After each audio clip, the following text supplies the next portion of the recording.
अस्सलामुअलैकुम। कराची में तूफ़ानी बारिश की पेशनगोई। आज रात के बाद सिस्टम का रुख किस तरफ हो जाएगा? महकमा मौसमियात ने बड़ी वार्निंग जारी कर दी। क्या आप हालात हाज़रा से आगाही हासिल करना चाहते हैं? खबर के पीछे छुपे असल हक़ाइक़ जानना चाहते हैं? तो अभी सब्सक्राइब कीजिए दिलमिल पाकिस्तान को और साथ ही घंटी के निशान पर क्लिक कर दें।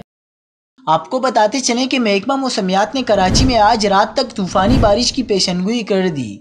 बारिश बरसाने वाला सिस्टम 10 से 15 किलोमीटर फी घंटा की रफ्तार से बढ़ रहा है और आज ये सिस्टम शहर के जुनूब की जानिब ज़्यादा करीब आ जाएगा, जिसके बाइस आज कराची में शदीद बारिश का इम्कान है। कराची में गरज चमक के साथ आंधी और तेज़ हवाएं चलेंगी। महकमा मौसमियात का कहना है कि ताकतवर मानसून सिस्टम कराची से 260 किलोमीटर के फासले पर है।